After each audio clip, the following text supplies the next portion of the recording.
4 years.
That of a 95-year-old World War II Americans, we're human beings. Our values say that we don't treat one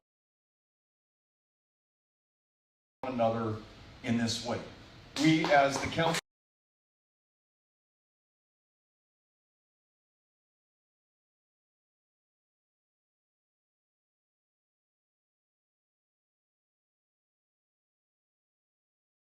member said, we're kind to one another. We lift each other up. We ensure that we can all fulfill our true potential. Those are our values. This extreme, radical, fringe agenda, that's Greg Abbott. But that's not us. He is chaos. He is incompetence. He is cruelty, and he is corruption. But he's not Pecos. He's not El Paso, where I'm from. He's not Texas. He's not the people here in this room. He's not the majority of us across this great state. I'll tell you from listening to you who I think we are at our best. We are these service members and veterans who put their lives on the line for this country, willing to sacrifice themselves so we can have all of the things that we take for granted here. The great schools, the booming economy, this democracy that allows us to freely and fairly choose those who will represent us. We are the school teachers and educators and counselors and school bus drivers and librarians who make public education possible, unlocking that lifelong love of learning within every child. Teachers who find themselves under attack on almost a daily basis. This is the version of history that you're allowed to teach, but don't you dare mention this. Or we want you to focus on this STAR test, even though it will never effectively measure the potential in that kid or the performance of that teacher in the classroom. As governor, I'm going to trust you and follow your guide when you say cancel the STAR test and let's replace it with something better going forward. Instead of scapegoating and scaremongering when it comes to immigrants, let's recognize that by and large, we are a state better, I hope, for everybody else. And that's true for every immigrant coming from every part of the world. We want to make sure that instead of scaring our fellow Texans about those who want to come here to work, to join family, to seek asylum, that we create a legal, orderly, and quick path for them to be able to do this. As Texans, we can come up with that. We are about jobs. And here in Pecos, we are about energy jobs. I talked about the folks that I met at the Valero gas station just now. They're all working energy jobs that I am proud of. I drove here from El Paso, the 3-hour trip, in a Toyota Tundra that burns gasoline. And for as long as we need that as an energy resource, I want it to come from Texas. I want it to come from West Texas. And I want those jobs to be here. And I'm grateful for them. And I want to expand on that lead to make sure that we bring the innovation and ingenuity that has defined Pecos and West Texas to other energy resources, renewable ones that allow us to confront climate change before it's too late. Wind and solar and geothermal and hydrogen and battery storage technology. These are the energy sources and the jobs of the future. And I want those jobs to be right here. And this one makes too much common sense for me to leave out. And that's expanding Medicaid so more people can see a doctor, fill a prescription, take their kiddo to a mental health care provider when they need that. We are 51st right now in America when it comes to access to health care. So bad, in fact, that the largest provider of mental health care services in this state right now is the county jail system. Folks with schizophrenia, bipolar disorder, clinical depression, getting arrested sometimes on purpose to be taken to the one place where they're guaranteed some kind of care. Now, I don't pretend to speak for the county commissioners here, but if it costs us más o menos $120, $130 to keep someone locked up, it would be so much cheaper to expand Medicaid when the federal government's paying 90 cents on the dollar, connect them with that care that they need, allow them to return to their families, work that job, start a business, go back to the classroom and teach those kids whatever their genius is. I want them to be able to live up to it right here in Pecos because they're healthy enough to do that. And the kicker is, when we expand Medicaid in Texas after we win this election, we bring $10 billion in every year. Not only does that connect more people with care, it's going to reduce our property taxes, and that's welcome news to the county commissioners, to the school board trustee, and to everyone else responsible for setting the tax rate in Texas. Because when you don't expand Medicaid, which is what Abbott has done, you force local property taxpayers to pick up the bill for indigent care. So think about that agenda that I just described.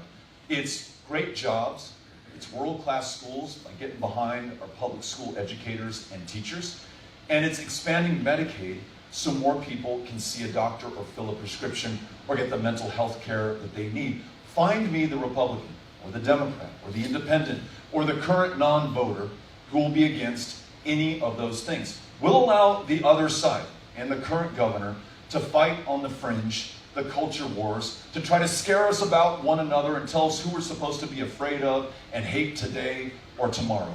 For us, it's coming together. It's uniting. It's doing the big things that should define this state here in Texas and around the world. You and I are sick of this state making headlines for all the wrong reasons right now. A governor who cannot keep the lights on when the temperature goes down.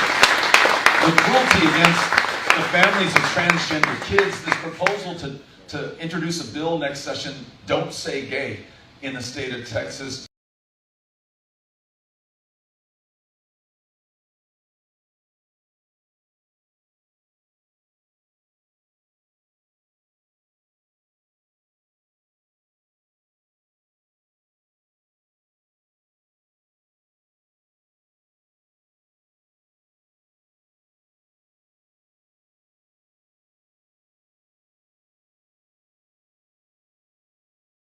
Or the Republican Party platform adopted last month in Houston, Texas, that calls for Texas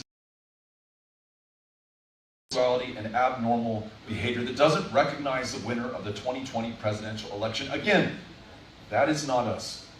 Last thing that I want to say, and then I'm looking forward to your questions, and Susan's here to answer some as well. This is not going to be easy to win this race. The last time Texas elected a Democrat to the governor's office was 32 years ago. Twice the age of some of the people who are here in the back. A friend that you have in school or colleague at work who says, you know, I've never voted for a Democrat before, I'm not about to start. But as you listen to them and they say, but this jihad against women in Texas, that's too much. I'm worried about not being able to make my own decisions. In fact, my daughter, she's graduated from college. She's not coming back to Pecos. She's going to move to another state where her rights are respected. I'm really worried about that. Or, you know, our school year's about to start in El Paso on August 1st. What is that? 10 days from today. My kids, 3 of them, go to public schools in El Paso.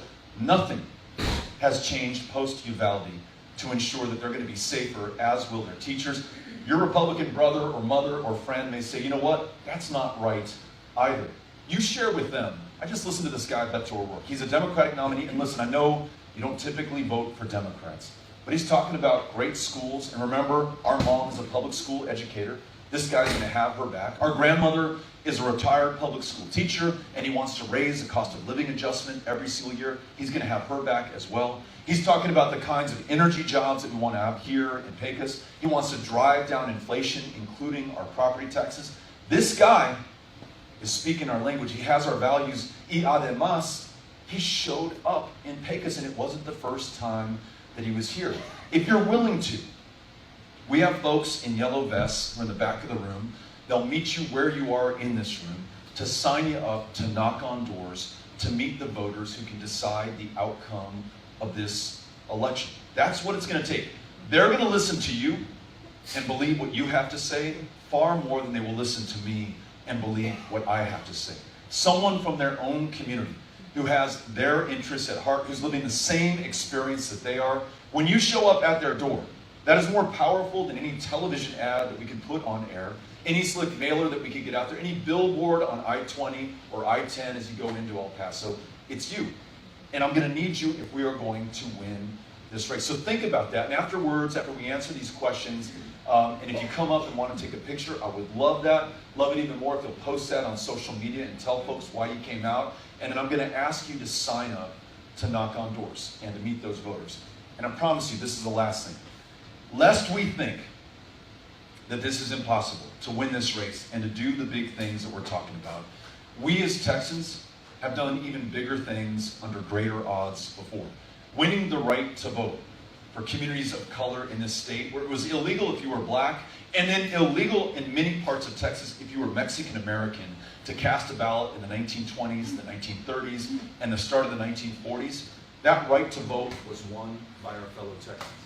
The right to, I'm just going to go without a microphone here, the right to make our own reproductive health care decisions was also won by Texans. The ability to fix this microphone was won by a Texan right here in front of us. You all know that Jane Roe was a Texan in Roe versus Wade, but so were her two attorneys, both women, Sarah Weddington, Linda Coffey. Sarah Weddington was from Abilene, Texas. She argued that case before an all-male Supreme Court in 1971, 1972, winning that right in 1973 that stood the test of time for nearly half a century. We are capable of, and in fact, made to do great things. And the things that we can measure right now tell me that this is possible and that we're going to do it. We were 15 points down from Greg Abbott when they measured this race in December when we started. The last poll they took, we're only 5 points down and we're gaining. Okay, so we have 78,000 people who have signed up to volunteer. People just like you here in Pecos, across the other 253 counties. And last one, look, money's not everything, but money's important to support our volunteers, our organizers, to get our ads up and our message across to the people of Texas. We just reported on Friday that we raised nearly $3 million more than the sitting governor of the state of Texas from $500,000 donations.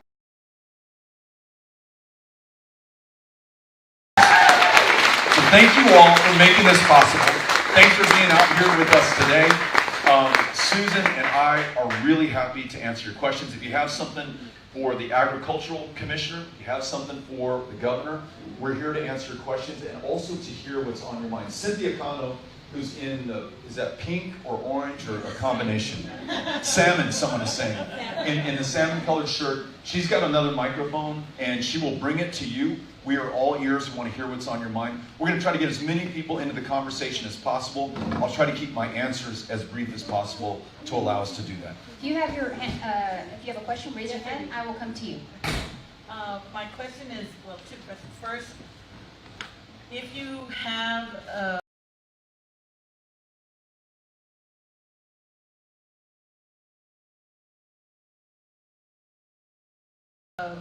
people that, once you're elected governor, because we're going to speak it into existence. I like that. If you have people that aren't going to vote your way, do you have a solution to getting rid of the starches? Because it was a monkey on our back for a long time. And also, is there a plan in place that you already have to have these people that are in the energy industry, like you were saying about switching over to sustaining more sustainable stuff, a job training, like to get them on board and say, hey, look, this is our plan, this is where we're going to move forward. How many phases is it? And tell me about that plan. On support, Martha, first of all, thank you, and thanks for the rendition of the national anthem and for starting this off on the right foot. In terms of getting something done as governor, even if, and maybe especially if, we're working with a divided legislature, maybe a Republican majority legislature, Those three issues I talked about, great jobs, world-class schools, expanding Medicaid, all have bipartisan support to begin with. In fact, I might argue that those three initiatives will help Republican represented parts of the state more so than some urban parts of the state. For example, 24 hospitals have shut down in rural Texas in the last 10 years. We expand Medicaid, that's going to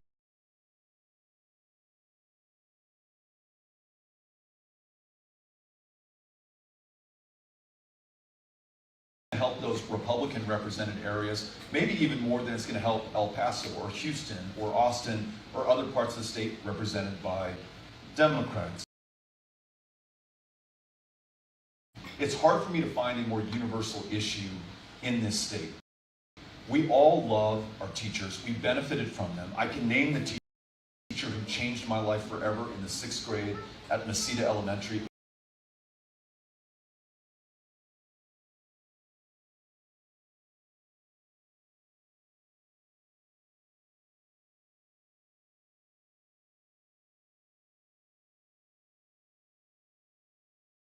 Mrs. Strummer. You have that teacher as well. Right now,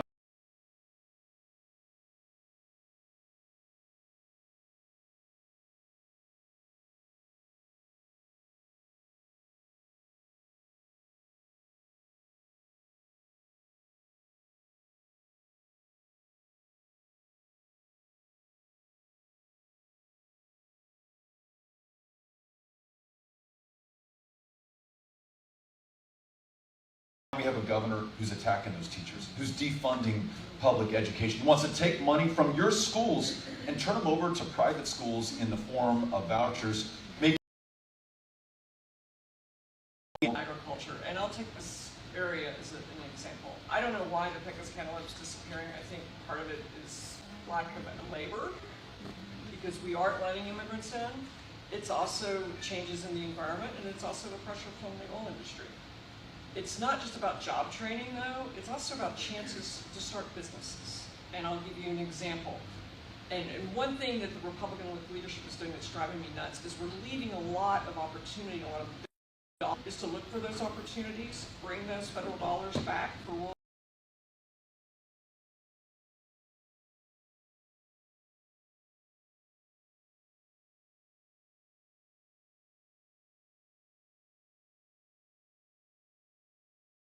Economic development, and community by community, what fits this community. And maybe what happened with Pecos cantaloupes, because I don't know yet, but I'm going to find out, is there wasn't a good distribution system for the farmers to sell to. Often that middle tier of ag is where packaging, processing, and getting it to market is where things fall apart. So that's what I'll be doing as Ag Commissioner. I feel like the people that are in the oil business are afraid. Well, I can't do this. Well, what can I do? Well, they need to have a path to get another job to still raise their family and be trained in a new job. And a job that pays well. Yeah. And one thing about the oil business is workers aren't treated well at all. It's boom and bust. They get laid off. I want to look for opportunities where that job is consistent, where they've got benefits, and they don't make a bunch of money while the price of oil is above $100 a barrel, and then they're broke. And y'all live close enough. I mean, the Permian, that's what it's done since I was a kid. Boom or bust, and it causes a lot of social damage to the community when the bust hits.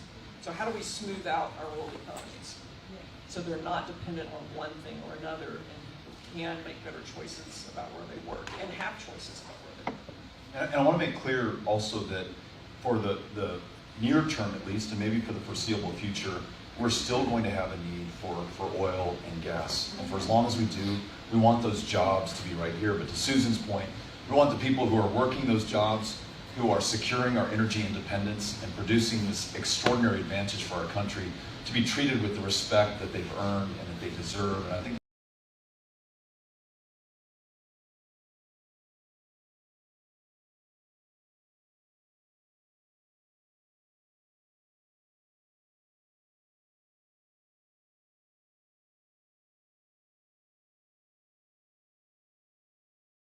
that's something we can do far better job on for West Texas and for Pecos.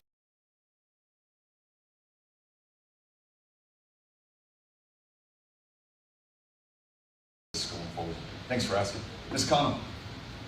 Hi.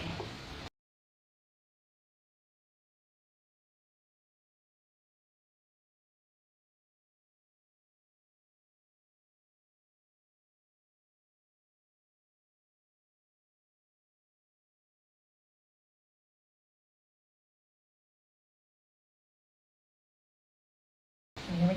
Cool. Loud and clear. Hi, my name is Annalisa Gonzalez. First of all, thank you for coming. I had to write this down, so bear with me. Okay, so I just started teaching last year, and I fell in love with it. It's something that I really love. Actually, a few of my teachers are here. Shout out Ms. Portillo, shout out to Capshaw. Okay, so Shout out to all the teachers. yeah, shout out to all the teachers. This job makes me feel purposeful and like I'm making a true difference. But a teacher, as a minority, and as a woman, I want to know, number one, how you are going to make a person like me feel safe, but not only safe, but valued in the state of Texas. Thank you. Did you say your name is Annalisa. Annalisa. Annalisa, first of all, thank you for committing your life to public service. It's not an easy decision to make right now. And I hear from a lot of teachers who are a generation ahead of you that they're telling their daughters and their sons not to follow them into this profession. In fact, they're leaving this profession by the thousands. 50% of Texas teachers leave the profession within the first 5 years. So the fact that you're going in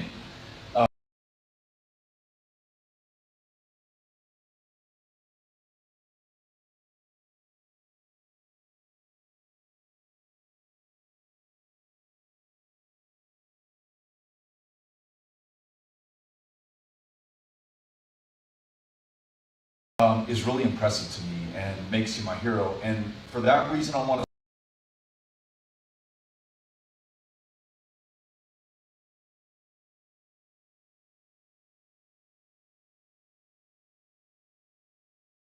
to support you and make sure that you continue to make the decision to stay in the profession. You mentioned a number of things. I'll quickly hit on them.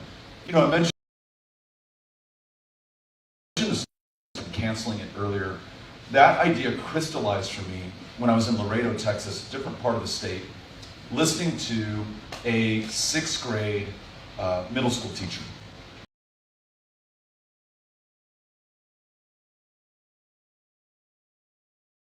And she said, hey, Beto, on this STAR test, you know, not only does that not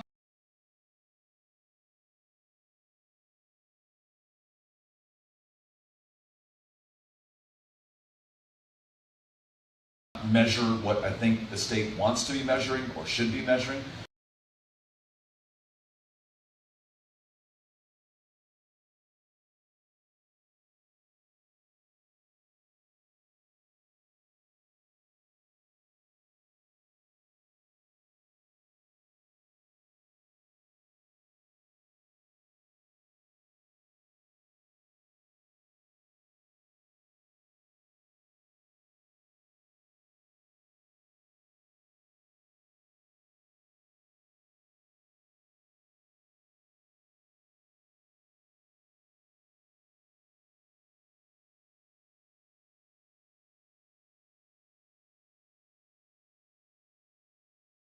But after 2 years of pandemic, where many of these kids have lost a grandparent, where their folks may have lost their job, where they may have lost their home and they're kind of moving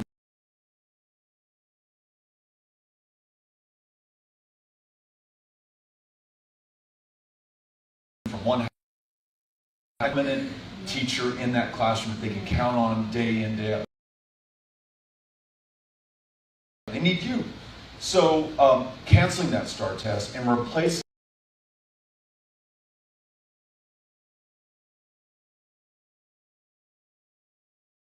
it with a diagnostic that more effectively measures that you don't prepare for,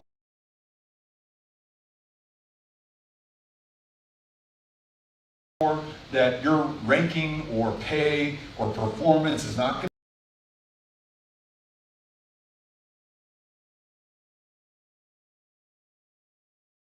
to be graded on. We just want to know who needs help and how we get that help to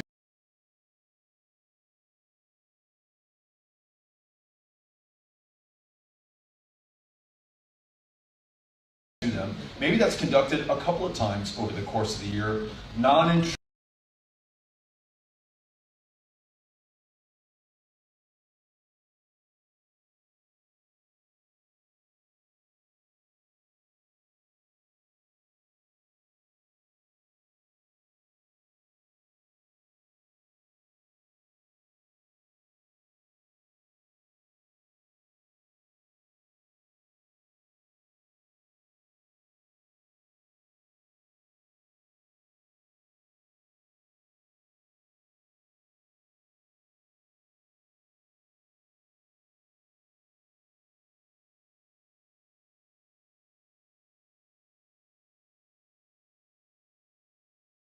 Intrusive, not a big high stress, high stakes moment, perhaps designed by you and other classes, learning how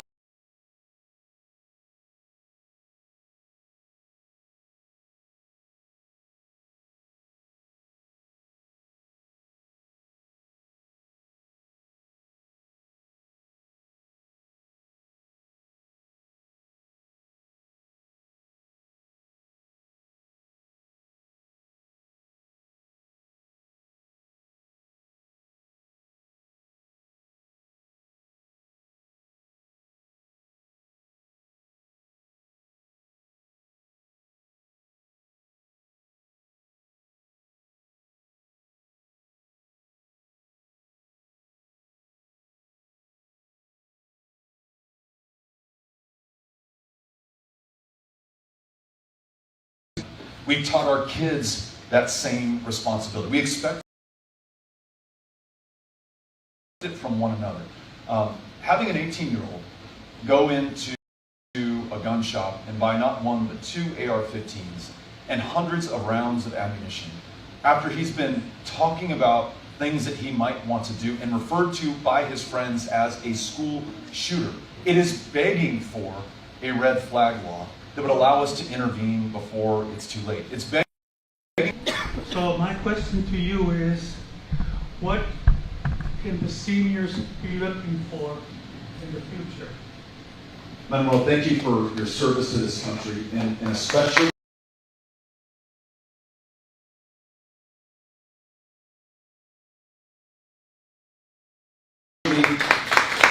your generation.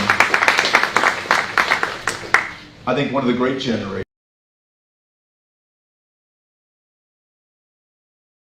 who went and fought a war that this country did not understand. And instead of coming back to ticker tape parades and pats on the back and thank you for your service, at best you were misunderstood, and in the worst cases,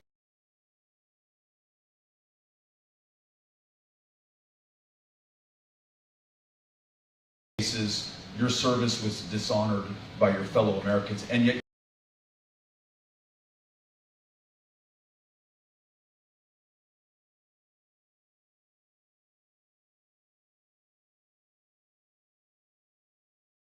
you came back to communities like Pecos, raised your family, helped to build this town up, and make it a better place by your very presence, and now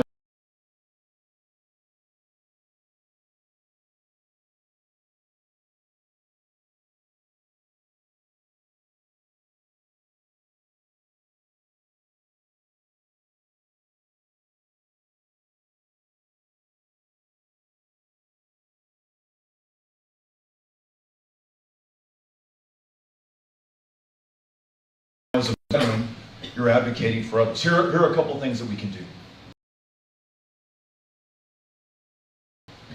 I mentioned this topic earlier, and again, it's painful, but it's something that we've got to address, and that is suicide. The estimate now currently is 20 to 22 veterans a day, every day in this country, take their own lives. The Vietnam era generation is doing it quicker or more often than any other generation of veterans.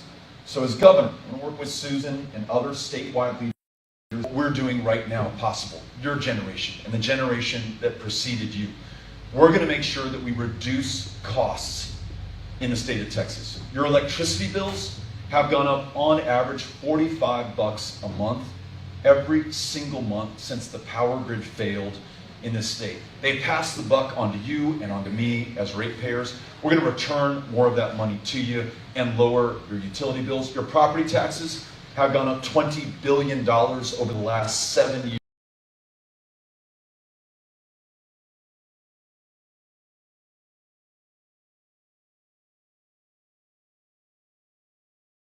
years. We are pricing people through taxes out of their homes in this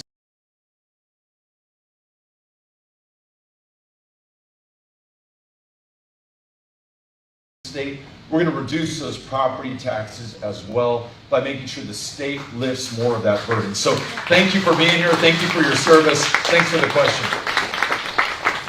Hi, thanks for being here. I keep up on MSN,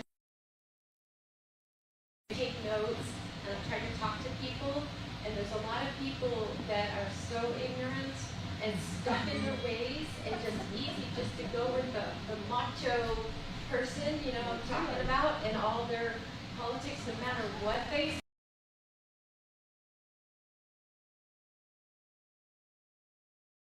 say, you know, and fake Fox News at the strikes always.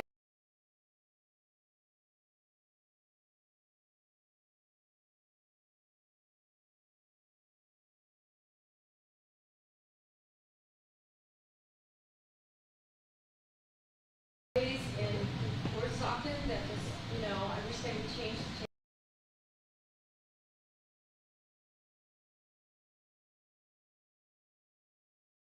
channel. And my data that even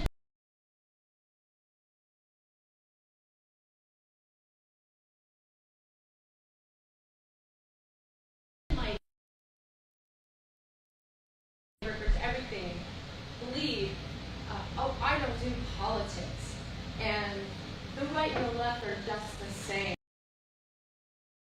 And, you know, all these cliches that are sent out, you know. So I would like to be able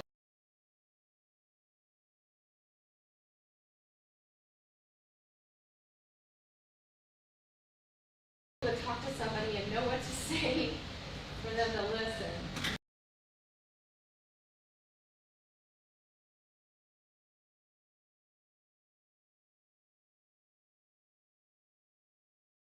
It's a great question, and I'll tell you, that's one of the big challenges that we're up against right now. A lot of people with the do here when it came to cantaloupes and pecans that built the economy of this area, I mean, that's all controlled and defined by corporations right now. How about some of that control coming back to this community? These are messages that I think will resonate and find a home in this community, but we can't deliver them on our own. That's why we're asking you all to sign up and to knock on doors and face-to-face, eyeball to eyeball, human being to human being, have this conversation that will be transformative. And listen, I know interest to always vote red. Well, I'll tell you what, we've convinced her to vote for me in this election.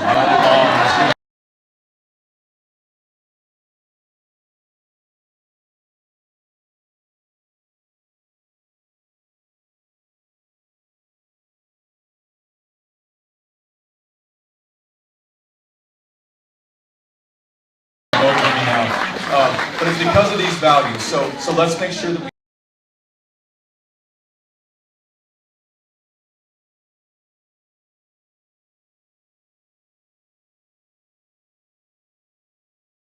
we focus on that coming back. Cynthia, as we take more questions, just want to remind everyone, if you have anything for our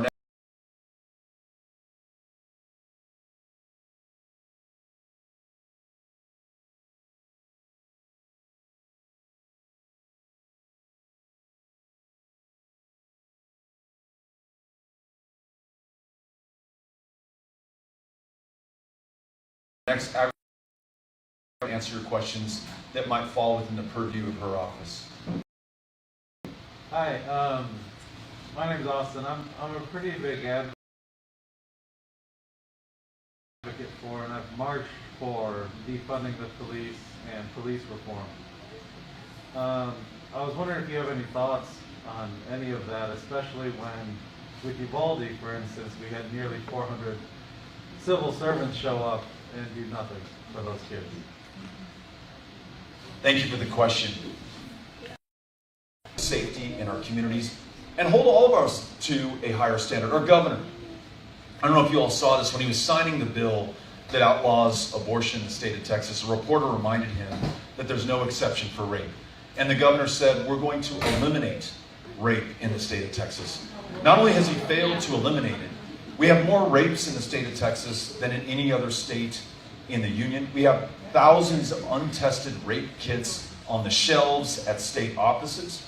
And we have half the rate of solve or bringing people to justice of rapists before Greg Abbott took office. So the ability to bring people to justice who have raped our fellow Texans has declined by half on this guy's watch. We are less safe because of him.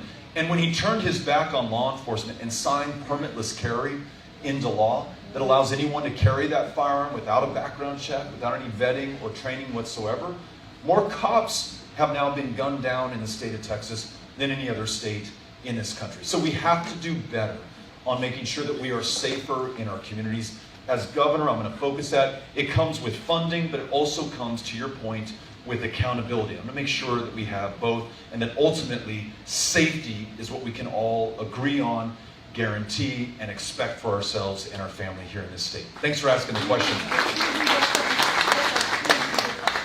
Victoria Navit, that's a state rep, she said that they passed it. Take $1 from when we do our driver registration, take $1 of that money and use it to fund to get those rape kids tested. What about that? What about a statewide idea about that? I'll jump in on this. I've looked at this issue a lot. Yes. I know Victoria well. The crime labs are still chronically underfunded. And Abbott is spending billions on the border. And I've talked to the head of one of the crime labs. We're not talking about a lot of money, what they need, $5 million, and they still won't do it. So instead of defunding the police, we're going to fund criminal justice. And that's a broader thing. And it's also an attitude change of what's happening with law enforcement. All right, here's our next question. My question is, when you become governor, how soon and how difficult will it be to go back to a permit gun law? This permitless carry thing, thank you for the question. Let me just describe, as I understand it, why this is so dangerous. I mean, not only did police chiefs and sheriffs and deputies and officers beg the governor not to sign this because it was going to make their jobs more dangerous. It was going to make it harder to protect and save the lives of the people that they are serving. But they told the governor over the last 5 years, 38,000 different times, they denied a license to carry in Texas because they deemed the person requesting it too dangerous to themselves or to someone else. That person might have a violent criminal history. They may have beaten their spouse or their girlfriend or their boyfriend. They may have threatened to kill themselves, and law enforcement stepped in and said, you know what, this person should not be carrying a firearm in public.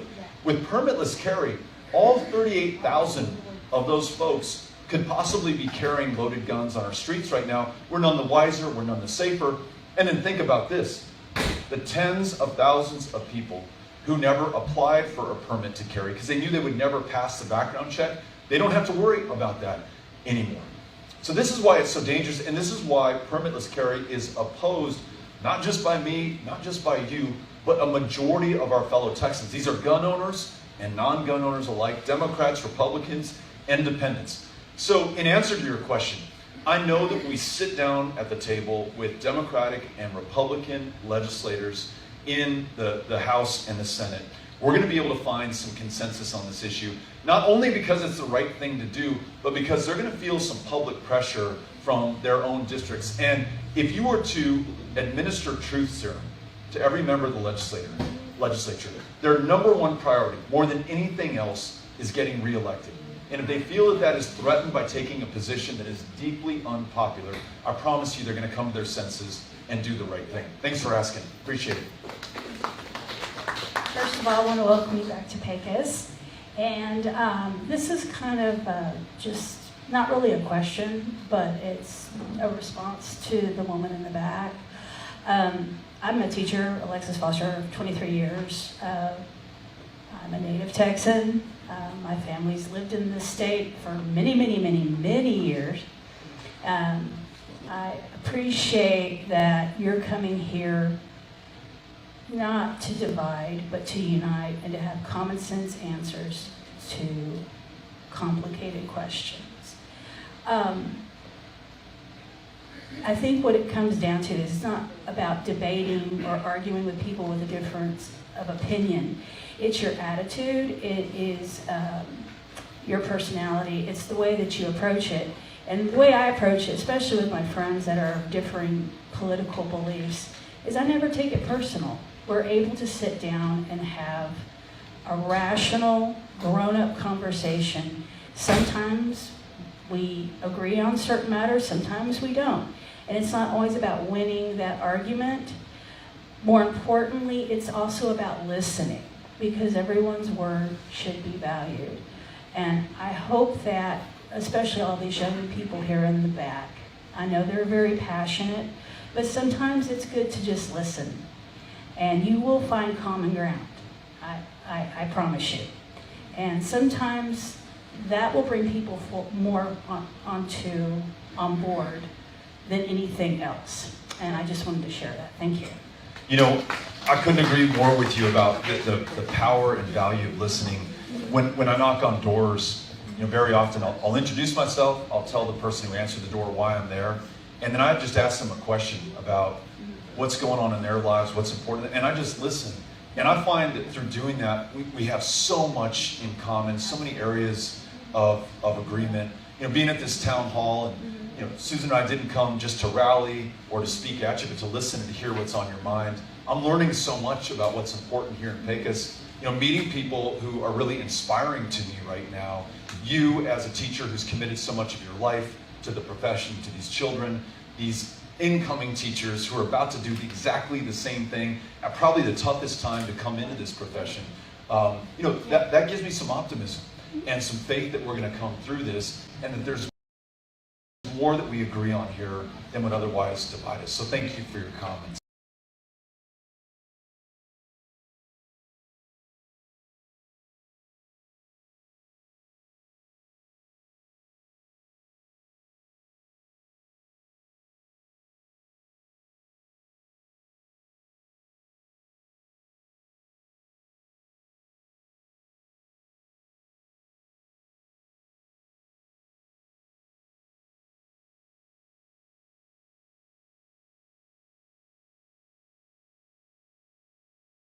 Okay, straight back here. Hi. So first of all, thank you so much for being here. This is so great to have in Pecos.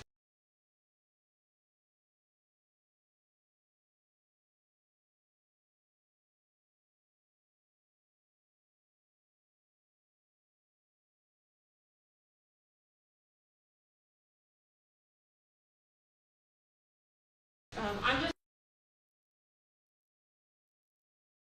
without it.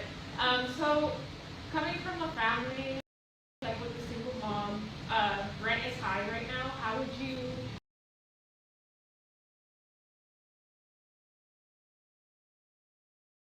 plan on kind of solving the issue with just the rent crisis and the prices right now, especially for like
So,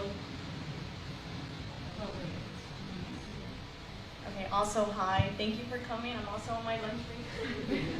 I go to school.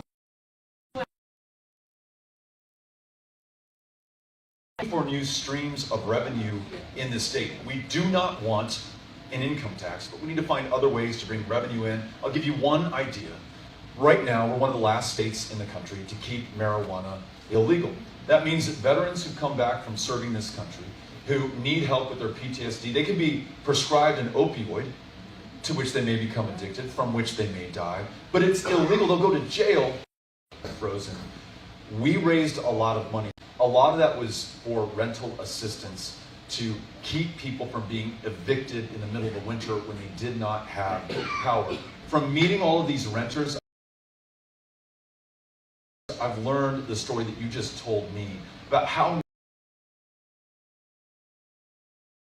many are on a very precarious edge. They're one rent payment out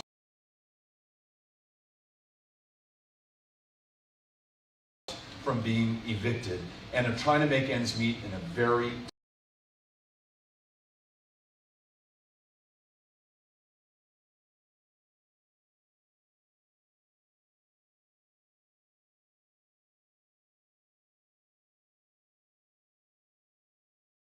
tough economy. So know that I'm going to have your back. We're going to reduce those prices.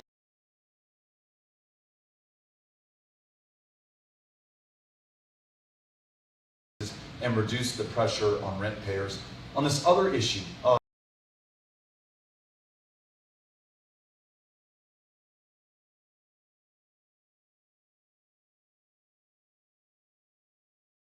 sexual assault and sexual violence anywhere in the state of Texas, but on a college campus where we might expect that our daughters and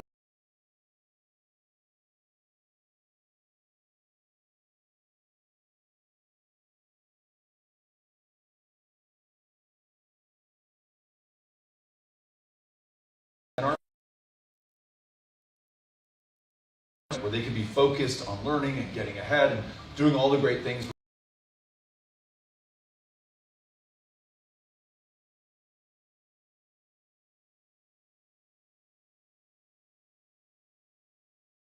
we're supposed to do when we're getting an education at that level.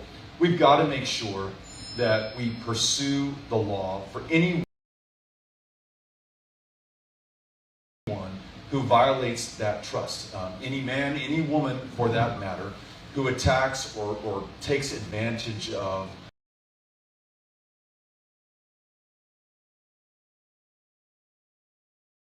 one of their fellow students, anybody in a position of trust.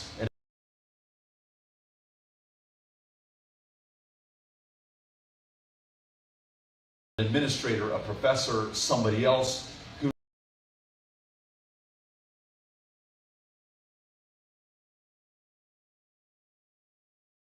does these places where the oil patch may have driven up the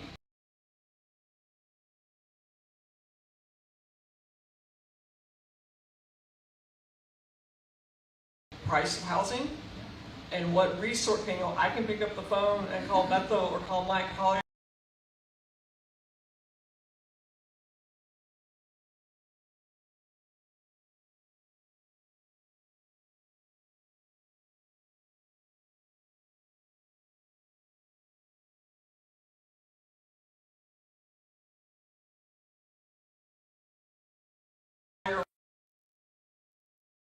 Need something, and what can we do to triage and get some affordable housing in? Encourage entrepreneurship to come in and build housing so that it is more affordable, and maybe we'll even make some of them out of hempcrete. Okay, I have time for 3 more. Welcome to Pecos. Thank you. My question is, I'm a state employee. I've been a state employee for over 35 years.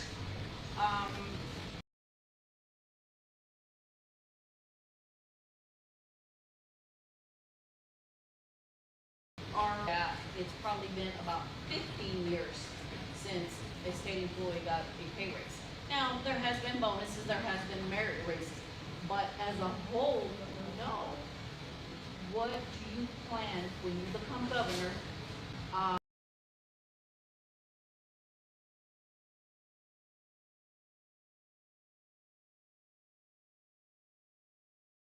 To help state employees. Again, I'm speaking from my agency, but I know TWC has the same issue. I know Attorney General has the same issue. I know Controller's Office. We all, every state agency is in this crisis. What do you plan to do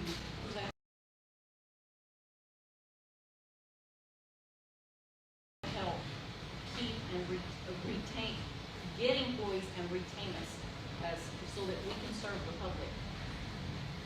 So it's amazing to me that we would expect somebody applying for a job with Health and Human Services to wait 93 days before their application is even touched. Like, you have 3 months without being able to earn an income to just wait to see if ultimately you will get hired. Nobody has that time, and it's no wonder healthcare by $211 million the month before the shoot. We were already 51st in the nation in mental health care access, and he took more money away from it. I'm amazed and grateful to you for staying in this public service, given the attacks, given the low pay, and the lack of respect shown to you and others, and the fact that your agencies are literally being defunded on our watch. So first and foremost, treat you with the respect that you deserve. Show that through not only the words that we use, but the pay that you can expect and to earn, the pay that those who are coming into the profession can expect and earn, and then making sure overall we're resourced adequately to provide those services that communities are counting on right now. You mentioned the word crisis. When you're 51st in the nation, many of these counties are in crisis right now. They're in crisis through addictions. They're in crisis through mental health care crises and episodes. They're in crisis through diabetes deaths. More kids die of diabetes in the state of Texas than any other in the union right now. So fully funding Health and Human Services is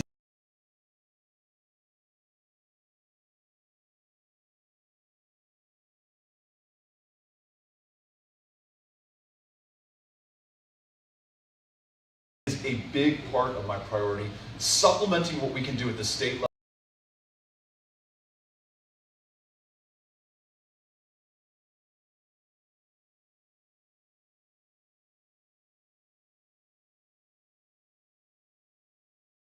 level with $10 billion with the B coming in from Medicaid. Every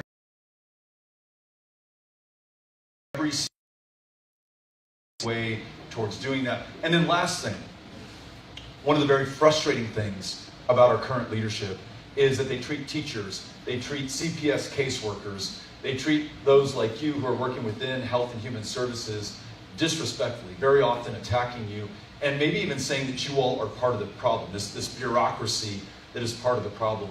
When, as you know, and I'm here to say this publicly, you make a life and death difference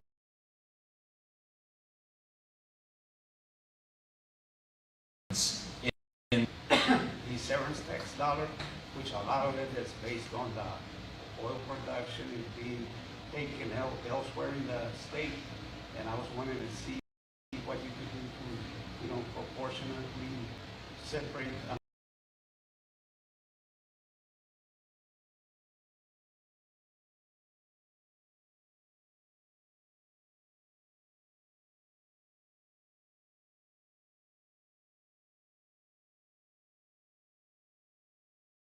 Get some of that funding back to us, because it's not only us.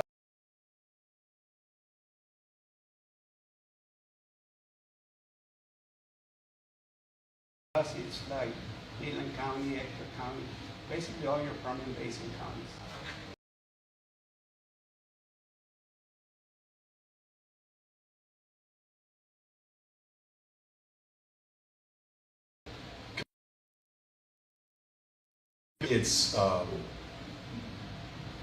It's unfair and it's unjust that this part of Texas produces so much of the wealth that produces the success for the rest of Texas. One example of this is the Permanent University Fund. It takes the mineral wealth of West Texas and it basically sends it in a pipeline to the University of Texas and to Texas A&M.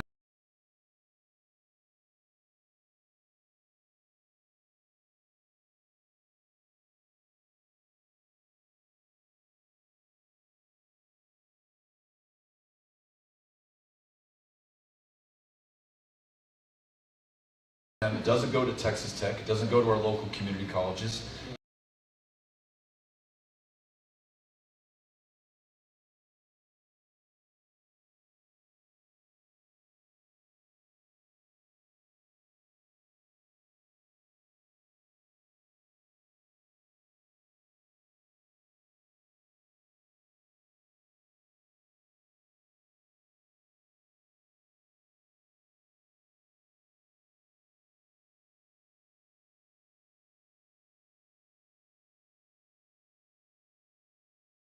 It doesn't go up to It's just not paid attention to under the current leadership.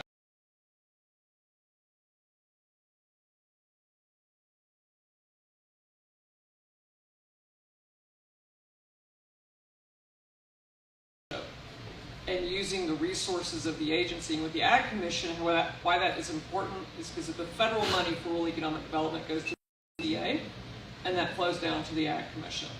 But it only flows down if we pull it down. And if we identify the projects that are really going to make a difference and not just help some donor lift up a community.